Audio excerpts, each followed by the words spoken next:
EduHub, India's online learning hub. Download the app now. Hello everyone, मेरा नाम है कृषि और स्वागत करती हूँ आप सभी का एड्यूहैक चैनल पे, जहां हम आज करने वाले हैं एनसीईआरटी सॉल्यूशन सीरीज का part 4। So let us begin with the session. Differentiate between striated, unstriated and cardiac. तो हमें पता है कि ये क्या है, ये किसके टाइप्स है, मस्कुलर टिश्यू के टाइप है, right. There are 3 types of muscular tissues. First is what, skeletal muscles, second is smooth muscles and third is cardiac muscles. तो फर्स्ट ऑफ ऑल तो लिख लेते हैं कौन क्या है। This is skeletal muscle. Next is smooth muscle.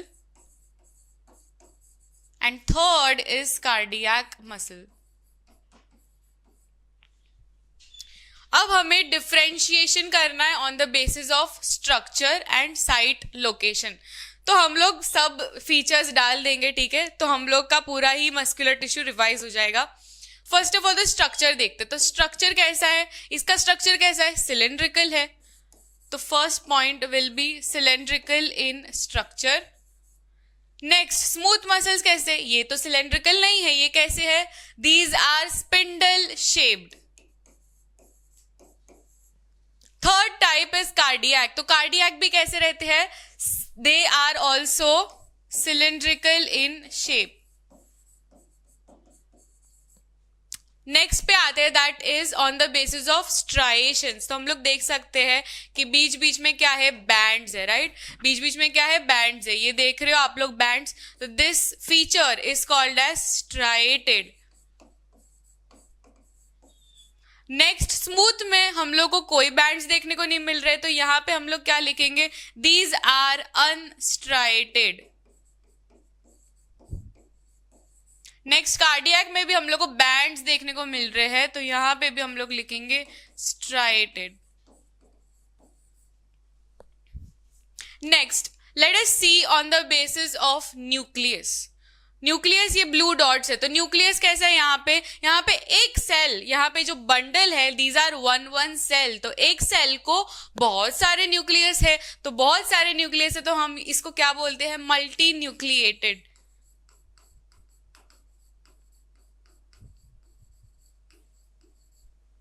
Next है smooth muscle. Smooth muscle यहाँ पे क्लियरली दिख रहा है कि एक सेल को एक ही न्यूक्लियस दिया है, so that is uninucleated. Third type is cardiac. तो यहाँ पे भी एक सेल को एक ही न्यूक्लियस दिया है, तो यहाँ पे भी आएगा यूनी न्यूक्लिएटेड। नेक्स्ट बात करते हैं ब्रांचेस की। तो एक सेल दूसरे सेल से कनेक्टेड है कि नहीं, उसे हम बोलेंगे ब्रांचेस। तो यहाँ पे एक सेल दूसरे कनेक्टेड नहीं है, तो यहाँ पे कैसे लिखेंगे हम लोग, these are unbranched. Smooth muscle में तो क्लियरली दिख रहा है, तो यहाँ पे तो कुछ ब्रांचेस ही नहीं है, तो यहाँ पे भी हम लोग लिखेंगे these are also unbranched. And cardiac में हम लोग को देखने को मिल रहा है कि बीच बीच में क्या है, ब्रांचेस है, cells are connected through branches and that's why these are branched. Moving on to function. तो फंक्शन कैसा रहता है, वॉलेंट्री के इनवॉलेंट्री। तो ये कैसे रहते हैं, दीज आर स्केलेटल मसल्स। तो स्केलेटल मसल्स तो क्या होते हैं, voluntary in function.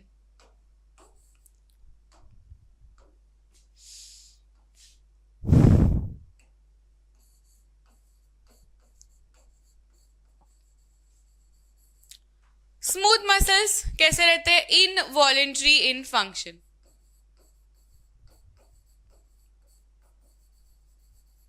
And again, cardiac muscles are also involuntary in function. Voluntary involuntary मतलब क्या, कि अगर आपके विल के अकॉर्डिंग काम हो रहा है तो दीज आर वॉलेंट्री, मतलब आपकी बात सुन रहा है तो वॉलेंट्री, अगर बात नहीं सुन रहा है तो इनवॉलेंट्री। अब हमें लिखना है लोकेशन। तो स्केलेटल मसल कहाँ प्रेजेंट होते हैं, यहाँ का लोकेशन क्या है, लोकेशन इज लिम्स। लिम्स मतलब हाथ पैर। तो हाथ पैर में कौन से मसल्स होते हैं, स्केलेटल मसल्स होते हैं। Next is smooth muscle. Smooth muscle कहाँ होते हैं, इंटरनल ऑर्गन्स में प्रेजेंट होते हैं, जैसे कि स्टमक, इंटेस्टाइन, ये सारे में क्या रहेगा, इंटरनल ऑर्गन्स में प्रेजेंट रहेगा smooth muscles. Next is cardiac. Cardiac कहाँ पे रहेगा? वर्ड से ही समझते हैं राइट. हार्ट वॉल्स में प्रेजेंट रहेगा कार्डियक मसल्स. सो ये स्लाइड में हमने पूरा डिस्कस कर लिया मस्कुलर टिश्यू. अब जाते हैं नेक्स्ट क्वेश्चन पे, दैट इज हमें बोलना है कि कौन सा टिश्यू कौन से लोकेशन में प्रेजेंट है. तो फर्स्ट क्वेश्चन है कि tissue that forms the inner lining of mouth. Inner lining of mouth में कौन सा प्रेजेंट रहता है? Epithelial tissue right. Epithelial tissue में भी कौन सा टाइप रहता है? याद करो, स्क्वॉमस एपिथेलियल टिश्यू. तो यहाँ पे हम लोग लिखेंगे simple squamous epithelial tissue.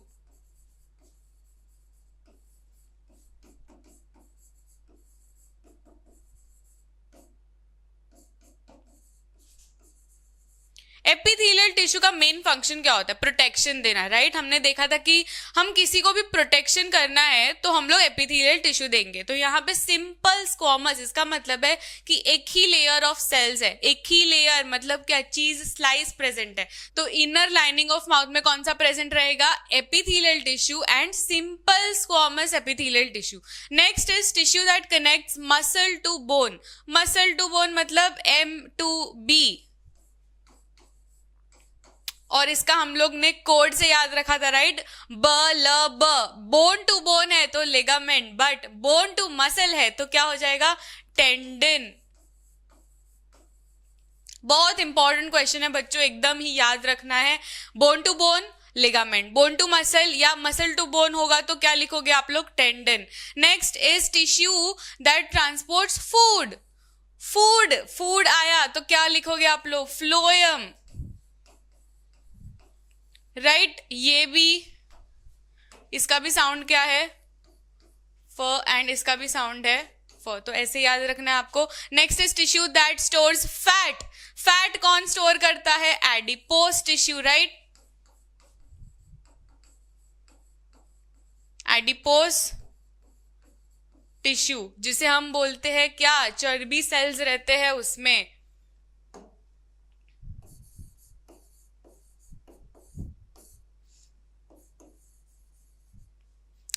Next is tissue, connective tissue with a fluid matrix. अभी कनेक्टिव टिश्यू का डायग्राम हमने देखा था. जनरल कनेक्टिव टिश्यू कैसा दिखता है? फिर से रिवाइज कर लेते हैं. कनेक्टिव टिश्यू बच्चों हमने देखा था कि फॉर एग्जाम्पल मैं ये टिश्यू बना रही हूँ और टिश्यू के अंदर क्या रहेंगे? सेल्स रहेंगे. Tissue are made up of cells. तो यहाँ पे लूजली पैक्ड सेल्स रहेंगे क्योंकि कनेक्टिव टिश्यू में क्लियरली टेक्स्ट बुक की लाइन है कि लूजली पैक्ड सेल्स रहते हैं. एंड बीच में क्या फ्लो करता है? मैट्रिक्स फ्लो करता है. ये सेल्स के बीच में रहता है matrix. And this matrix can be solid, hard या तो फ्लूइड. तो यहाँ पे पूछा है फ्लूइड मैट्रिक्स मतलब बहने वाला मैट्रिक्स. तो ये हम लोग को देखने को मिलेगा इन ब्लड. यस, इसका फ्लूइड मैट्रिक्स किससे बना होता है? प्लाज्मा से बना होता है. एंड सेल्स कौन से रहते हैं? ब्लड सेल्स रहते हैं right. Very important question, very important. तो यहाँ पे स्टार करियो. Next is tissue present in the brain. Brain में कौन सा टिश्यू रहता है? नर्वस टिश्यू रहता है right. Very easy question. Next question पे जाते हैं. Identify the type of tissue in the following. तो स्किन के बारे में पूछा है. स्किन में भी कौन सा रहता है? एपिथेलियल टिश्यू रहता है. बट कौन सा एपिथेलियल टिश्यू? कौन से टाइप का एपिथेलियल टिश्यू? यहाँ पे स्किन है. इसका मतलब है कि आउटर एनवायरनमेंट से डायरेक्ट कांटेक्ट है. आउटर एनवायरनमेंट से डायरेक्ट कांटेक्ट तो ज्यादा प्रोटेक्शन की जरूरत पड़ेगी, इसलिए चीज स्लाइस से नहीं होगा. अभी चीज स्लाइस का बंडल देना पड़ेगा. And that type of tissue is called as stratified squamous epithelial tissue.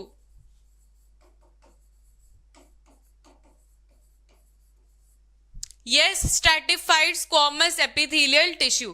Next is bark of tree. तो यहाँ पे bark of tree का पूछा है तो यहाँ पे भी epidermal आएगा, epithelial नहीं आएगा. क्या आएगा? epidermal tissue, जो कि एक प्रोटेक्टिव टिश्यू रहता है। यस, तो हमेशा ऐसे याद रखना है। एनिमल के बारे में पूछा तो आप क्या लिखोगे? एपिथीलियल।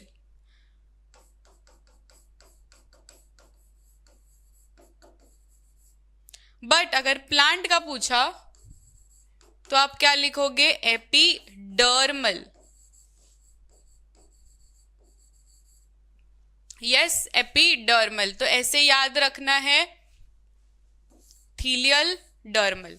नेक्स्ट पे जाते हैं, दैट इज बोन। बोन क्या है? Bone is a connective tissue. तो bone is made up of connective tissue. तो इसमें भी मैट्रिक्स रहेगा, सेल्स रहेगा। इसमें कैसा मैट्रिक्स रहता है? हार्ड मैट्रिक्स रहता है, जिससे सेल्स अभी स्विमिंग नहीं करेंगे, जहां पे है वहीं पे रहेंगे।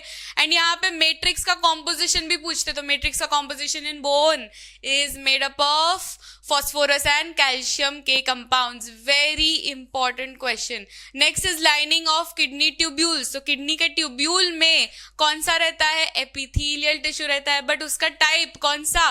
Cuboidal epithelial tissue.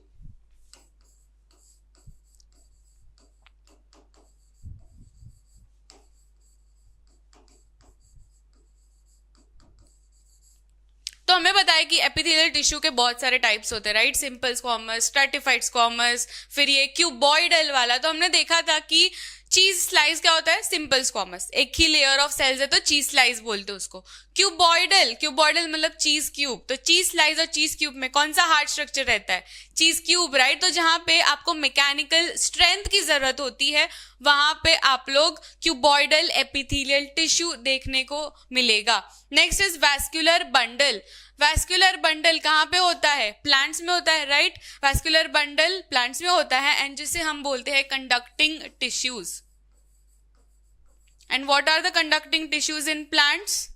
याद करो, conducting tissues in plants are xylem and phloem.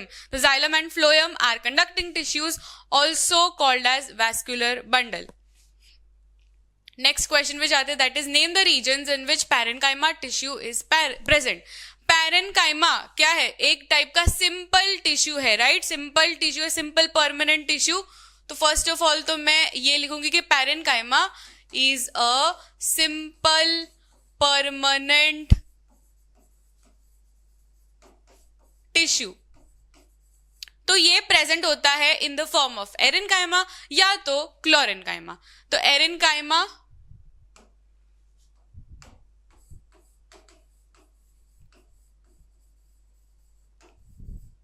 या तो वो क्लोरेनकाइमा में प्रेजेंट होता है।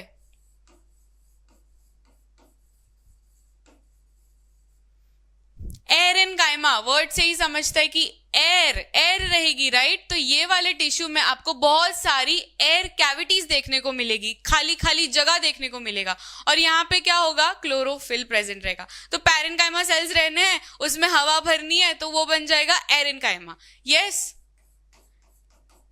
एरेनकाइमा बन जाएगा। एंड एरेनकाइमा का मेन फंक्शन क्या होता है? To provide buoyancy in plants.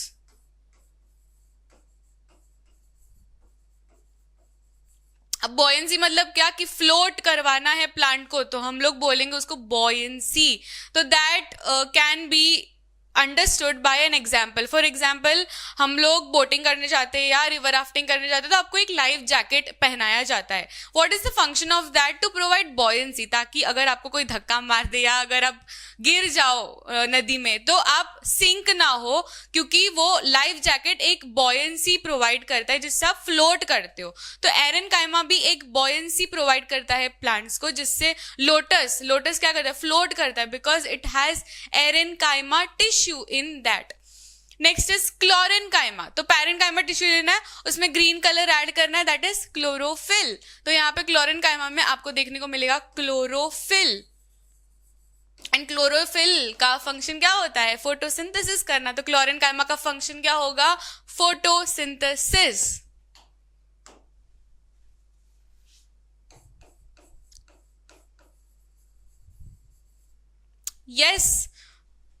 Next पे जाते हैं, that is What is the role of epidermis in plants? तो epidermis in plants कहाँ होता है?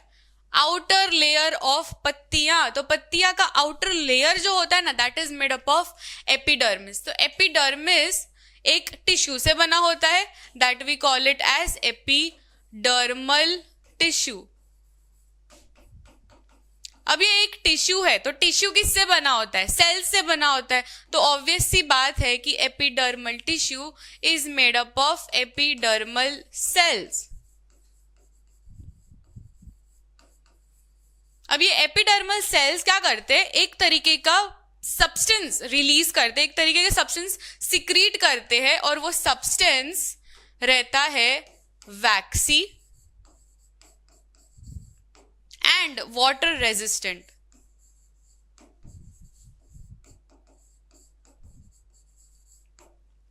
वैक्सी पता है राइट? वैक्सी रहता है और वाटर रेजिस्टेंट रहता है, वाटर प्रूफ बना देता है लीव्स को. जिससे क्या होता है? There are 3 functions that is seen because of epidermis in plants. First function is mechanical strength,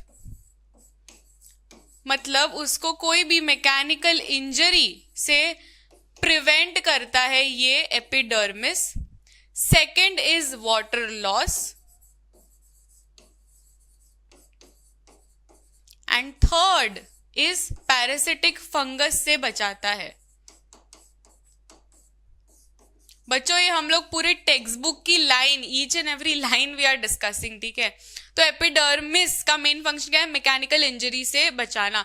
तो अभी पत्तियां हैं, कोई भी आके इंजर कर सकता है राइट? कोई भी ऐसे आएगा और कुछ भी लग सकता है, तो ये मैकेनिकल इंजरी से उसको प्रोटेक्ट करता है. जैसे हमारे पास स्किन है, तो वो मैकेनिकल इंजरी से प्रोटेक्ट करता है हमारे इंटरनल ऑर्गन्स एंड मसल्स को. तो वैसे ही मैकेनिकल इंजरी में मदद करता है epidermis in plants. Next is water loss. तो हमने देखा था कि ट्रांसपिरेशन करके एक प्रोसेस होती है जिससे वाटर लॉस होता है, वाटर पुल होता है. तो अगर डेजर्ट प्लांट्स में कैसे होता है कि बहुत कड़क धूप होती है, तो वहां पे बहुत वाटर लॉस होने के चांसेस है. तो वो बचाने के लिए ये एपिडर्मिस की लेयर थोड़ी जाड़ी हो जाती है, थिक हो जाती है, जिससे वाटर लॉस कम होता है. Third function is parasitic fungus से बचाना. तो वाटर में जो भी प्लांट्स रहते हैं या मॉइस्चर में जो प्लांट्स रहते हैं, that are more prone to parasitic fungus. तो ऐसा नहीं होना चाहिए कि प्लांट्स में फंगल डिजीजेस आ रही है, तो वो बचाने के लिए एपिडर्मिस काम आती है. तो ये 3 फंक्शंस आपको लिखने हैं जब ऐसा क्वेश्चन आया. Next is how does the cork act as protective tissue. तो कॉर्क जो होता है उसका outer layer is made up of a special substance called as suberin. Very important question, very very important. Suberin से बना होता है, एंड सुबेरिन क्या करता है? एक स्पेशल फंक्शन परफॉर्म करता है, that is doesn't allow gases and water. तो gases and water impervious, text book की line, impervious to gases and water बना देता है, that acts as a protective tissue. तो इसलिए suberin act as a protective tissue. Last question of this series is complete the following. आपको एक classification chart दिया है जिसमें आपको ब्लैंक्स लिखने हैं. फर्स्ट ऑफ ऑल तो बोला है कि परमानेंट टिश्यू के टाइप्स, बट ये परमानेंट टिश्यू आता कहां से वो भी रिवाइज कर लेते हैं. तो प्लांट टिश्यूज के 2 टाइप्स है राइट? Meristematic and permanent. तो अभी मेरिस्टेमेटिक छोड़ देना है क्योंकि मेरिस्टेमेटिक ग्रोथ वाले हैं. तो अभी हम लोग परमानेंट की बात करें. परमानेंट टिश्यू में क्या होता है? There is no growth seen, and वो नो ग्रोथ सीन वाले tissues are classified into 2. First तो है simple and second is complex. Simple मतलब क्या? कि सारे ही सेल्स एकदम आइडेंटिकल, पैरेन्काइमा में हमने देखा था राइट? सारे सेल्स एक जैसे दिखते हैं, तो वो सिंपल टिश्यू. कॉम्प्लेक्स मतलब जो भी सेल्स है, जो भी कंपोनेंट्स है वो टिश्यू में, वो अलग अलग दिखते हैं, डिफरेंट स्ट्रक्चर रहता है, बट कॉमन फंक्शन परफॉर्म करते हैं, तो वो हो जाते हैं कॉम्प्लेक्स. सिंपल की बात करें तो simple are of 3 types, parenchyma, collenchyma and sclerenchyma. अभी तो दिमाग में रजिस्टर हो गया रहेगा राइट? फर्स्ट क्या है? Parenchyma, second is collenchyma and third is sclerenchyma. Yes, complex की बात करें तो complex are of two types, first is xylem and second is phloem. हर एक का फंक्शन इन शॉर्ट डिस्कस कर लेते हैं. यस, पैरेन्काइमा का क्या रहता है? Food storage and mechanical support. Second is collenchyma, collenchyma का flexibility. Third is sclerenchyma, sclerenchyma hardness provide करता है. कॉम्प्लेक्स टिश्यूज की बात करें तो जाइलम एंड फ्लोएम, जिसमें जाइलम का मेन फंक्शन होता है conduction of water and minerals. Phloem की बात करें तो फ्लोएम का function conduction of food. Yes, तो ऐसे हमने डिस्कस कर लिया पूरा ही चार्ट ऑफ प्लांट टिश्यूज. तो here we come to an end to the last part of tissues NCERT solutions series. मिलते हैं नेक्स्ट पार्ट में, नेक्स्ट सीरीज में या तो नेक्स्ट चैप्टर में. Till then take care, bye everyone and like this video if you liked it and share it with your friends. And channel पे नए हो तो सब्सक्राइब करना मत भूलिए, ऐसे नहीं जाना है, सब्सक्राइब करो, अब भी सब्सक्राइब करो. ठीक है, till then bye, take care.